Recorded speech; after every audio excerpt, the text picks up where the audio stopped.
Good evening, Dr. Ananda. Thank you for taking time out today to watch my presentation on Assessment 3. My name is Shiyong and today I'll be presenting on the global strategy undertaken by telecommunications firm to expand to Myanmar. As you can see, my email address is on the cover page, so please feel free to reach out to me if you have any questions after the presentation. The company I selected is Singapore Telecommunications Limited, or better known as Singtel. Singtel is headquartered in Singapore and the largest company by market capitalization listed on the Singapore Stock Exchange. It is also the market leader in the telecommunication industry in Singapore, controlling 60% of the market. Singtel derives 75% of its revenue from overseas ventures as part of its globalization strategy. It holds significant stakes in regional operators with a strong local presence. These include Globe Telecom in the Philippines, Citycell in Bangladesh, and Telkomsel from Indonesia. Before I go any further, let me just touch on why companies often expand overseas. In the case of Singtel, it's a matter of a domestic market saturation. Although it's a market leader in Singapore, there are limited opportunities for further growth in Singapore due to our small population. Singtel's strengths lie in the sheer scale of its networks and expertise. By forming joint ventures with operators from emerging markets, it allows Singtel to make the most of its core competencies while gaining access to a wider subscriber base. It's the best of both worlds for both parties involved. In order to maintain profitability, Singtel has seek out new opportunities in emerging markets where there is limited mobile penetration rates and a pent-up demand for basic mobile and data services. By extending its reach to different parts of the globe, Singtel is also reducing its exposure and spreading risk across a wider portfolio. This makes Singtel more resilient to any economic turbulence in any particular region of the world.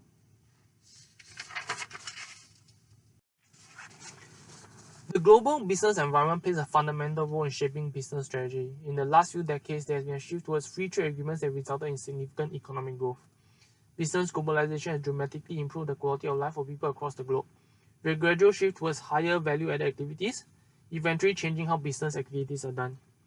Multinational enterprises such as Singtel can play a crucial role in shaping the global business environment. They seek out new opportunities in markets across the globe to maximize profitability while navigating the myriad of challenges that present itself on the global business landscape. In the last few decades, global markets have experienced a series of turbulent events, such as 2008 global financial crisis, Brexit, and more recently, the uncertainty surrounding President Trump's administration and policies. All these developments have impacted foreign direct investment, capital markets, and fiscal spending. As growth stagnates in some of the largest economies such as Europe and Japan, observers are hoping President Trump will dramatically increase fiscal spending on development projects, and US businesses will heed his administration's call to boost manufacturing. However, there's still much uncertainty surrounding Trump's foreign policy mandate and how key global partners will respond to them. As the opportunities stagnate in developed nations, M&As are increasingly shifting their attention towards emerging economies, such as Vietnam, China, and Myanmar. The country that has been selected for expansion into is Myanmar. As you can see from the table, it has experienced year-on-year improvement in every key economic indicator. The telecommunication industry in the country is also largely underdeveloped. It has a mobile penetration rate of only 10%. This untapped population represents a highly lucrative opportunity for Singtel. Myanmar has only recently opened its doors to the world after years of isolation under the rule of the military junta and civil war. The new democratic government is keen to change the world's perception of it and is pushing through a series of reforms to liberate the economy and drive growth. The new democratic government has played a significant role in this turnaround by encouraging foreign investors to help them shape the new Myanmar. However, challenges remain on the horizon as a sluggish economy takes its toll on China, which is also Myanmar's biggest trade partner, as well as the foreign wariness of the new government. In order to make an informed choice on which region Singtel should invest in, there should first be a comprehensive understanding of the formal and informal institutions associated with Myanmar. In essence, formal and informal principles provide guidance or governance to a country. Poor governance and incompetent institutions can undermine even the most well-structured policies. In the case of Myanmar, corruption is widespread, political uncertainty is present along with poor infrastructure. All these limitations can be traced back to an ineffective institutional framework which basically guides how business is done. Weak governance as a result of inefficient formal and informal institutions hinder a country's development. The current state of these institutions in Myanmar remains inadequate. However, the new government is paving the way towards better governance as Myanmar has improved its corruption perception index, ease of business ranking over the last couple of years. Its corruption perception index ranking was 156 in 2014, but 136 in 2016. All this is made possible through the influence of formal institutions that run the country.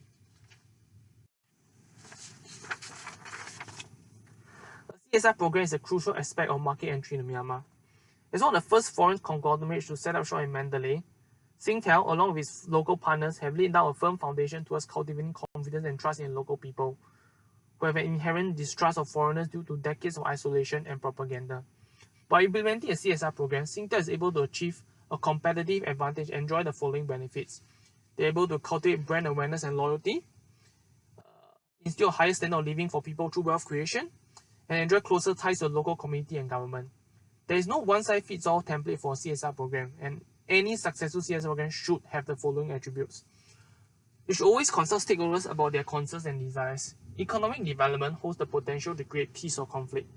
Addressing stakeholder concerns and explaining the scope of the intended development and how it can positively impact the community can help in building trust and preventing future issues. There is a need to understand the national and local context. A CSR program that works in another part of the world might not work in Myanmar. There is no one-size-fits-all template. The government looks favorably upon responsible and sustainable investment and how companies can further enhance the competency of their people. Hence, a CSR program that focuses on post-employment training or building community schools will be acceptable. The CSR program should address both business and local needs. Setting boundaries are important. A firm should not be shouldering a government's lack of service provision. For example, a firm can expect to build school, but they should not be paying for the teachers. The last being transparency. This concept is highly foreign to the country under the rule of the junta. However, given a new list of press freedom, Singtel should use the media to communicate the facts of their business, such as their corporate governance structure, alignment to international standards, anti-corruption stance, and how they only collaborate with local partners with such values. Ensure that all consultation, community engagement, and published information are accessible, transparent, and readily available.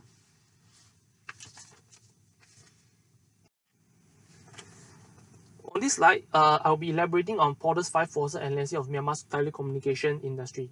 The competition industry is high. There are a number of established operators looking to establish themselves in Myanmar's telecommunication industry. These competitors include Norway's Telenor and Ooredoo from Qatar. For the threat of new entrants, the biggest barrier to entry to the telecommunication industry is the substantial outlay of capital needed. In addition, there is also a need to acquire a telecom license, and bidder is subjected to relevant approvals and regulations. The amount of acceptable spectrum for mobile and data applications is also limited. Furthermore, navigating industry requires a high degree of competence and sound management skills, causing entry to be even more tedious. For the power of suppliers, the use of specialized equipment within the industry makes it easy for the layman to think that suppliers will have tremendous bargaining power. It is reasonable to assume fiber optic cables, network switches, and mobile phones are the backbone of the industry. However, the reality is that there is a considerable number of equipment makers around and greatly diminish their bargaining power. For the power of consumers, despite a vast array of services and products available, the bargaining powers of buyers is low. The reality is that mobile and data service does not differ much across service providers. This results in buyers seeking economical yet reliable services.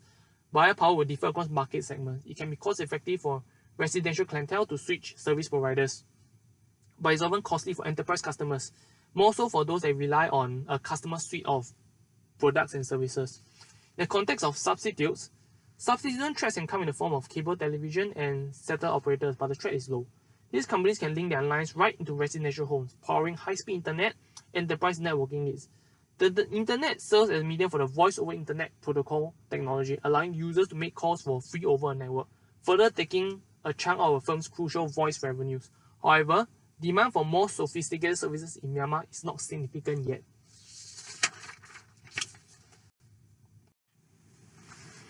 An appropriate location to situate a base of operation is crucial to expanding M&E if we wanted access to route networks, important amenities, availability of cost-effective labor and raw materials available for construction or infrastructure. It is especially important when entering Myanmar's telecommunication industry to exploit any available location-specific advantages such as availability of economic labor. The other telecommunications firms have chosen to locate in Yangon when there is direct access to ports and logistics infrastructure, creating cost savings due to proximity to international markets.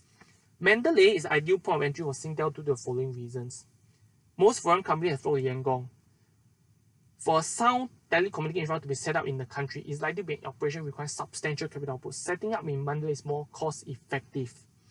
Secondly, Mandalay is a burgeoning trade hub thanks to its centralized location. It has a major highway from China running through the city and branching out to other regions.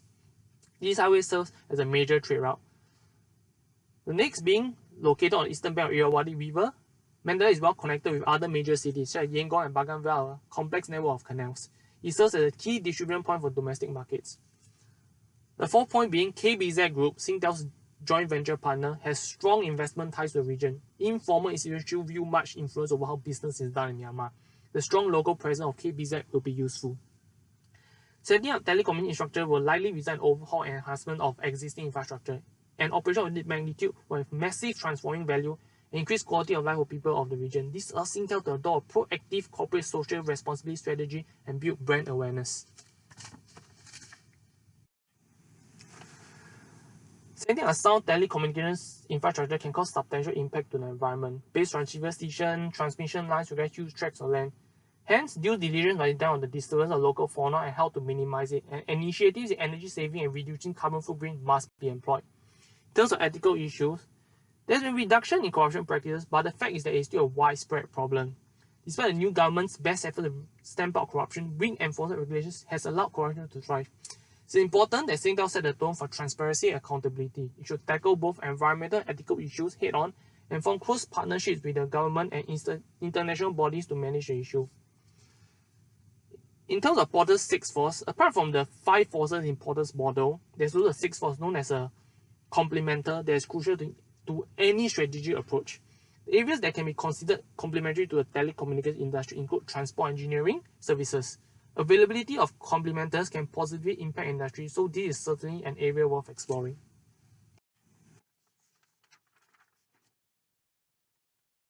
On this slide, you can see the different foreign market entry modes that are available to Singtel. Expansion into a foreign country requires enemy to examine the challenges, extent of control, and degree of flexibility it desires before deciding on which entry strategy to undertake. Before deciding upon any strategy, there's a need to take into account the country profile, such as inherent political uncertainty, legal risk, and availability of appropriate local partners.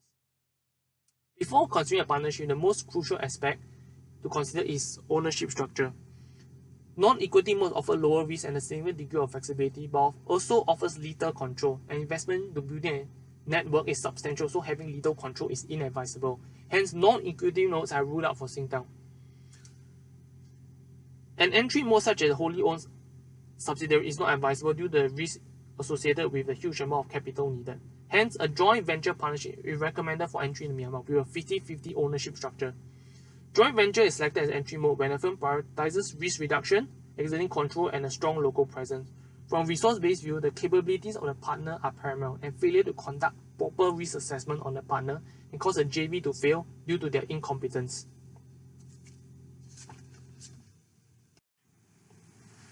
This slide will touch on the profile of Singtel's recommended venture partner. The partner recommended for this joint venture is the Kabalza Group of companies, also known as the KBZ Group. It was founded in 1994 and now has more than 80,000 employees. Its core principle is centered on strengthening Myanmar and its people. It is recognized to be the leading philanthropic organization in Myanmar and has been awarded for its CSR initiatives. One of the most important attributes it brings to the joint partnership is the strong investment ties and local presence it has in Mandalay, which can prove to be very useful in allowing Singtel to anchor itself in the region.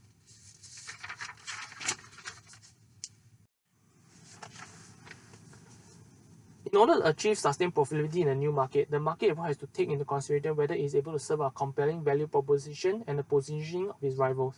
The goals are usually to either set a higher price or reduce costs through production efficiencies. The 3 generic strategies are cost leadership, differentiation, and focus. The demand of a particular service when market detects prices. Mobile phones and services are generic items that need substantial low-cost leadership in order to be profitable and achieve economies of scale through a high-volume, low-margin approach. Exercise appropriate control over the different logistic chain can ensure operational and transport costs are kept low, and these cost savings are passed on to the customers. Differentiation opportunities are expected to be scarce, but Singtel is able to make strategic adjustments by providing a customized suite of services for enterprise customers. A focused strategic approach by providing value-added services such as voice over internet protocol, intranet, and broadband services to various government institutions and public development projects. These features can be costlier, but they can be customized to specific needs of the institution and is able to showcase the proprietary technology of Singtel. Issues such as environmental destruction and social issues like corruption and poverty are expected challenges in the industry. The solution to tackling these challenges expected will be to provide community engagement programs with key focus on accentuating responsible business practices and environmental sustainability. There are also opportunities worth exploring, such as public sector partnership with Myanmar Post and Telecommunications to upgrade and maintain their existing networks, or share expertise and collaborate in infrastructure projects with the Ministry of Transport and Communications. The key attributes of our 5-year strategy roadmap are summarized here. There will be a need to forge strong partnerships with ministries within the government, such as the Ministry of Transport and Communications, in order to take part in government infrastructure projects. The firm must also promote key activities such as customizable suite of telephony services, investment into post-employment training for employees, and community outreach programs. Furthermore, Singtel can enhance its value by championing a low-cost approach and place emphasis on value chain management. The firm should also use the opportunity to cultivate strong loyalty among customers. In terms of customer segments, they should be focusing on both foreign businesses, government institutions, SMEs, and general consumers. And so, I have reached the end of my presentation. Thank you once again, Dr. Ananda, for taking time out. Please feel free to contact me if you have any further questions. I will be signing off now. Thank you so much.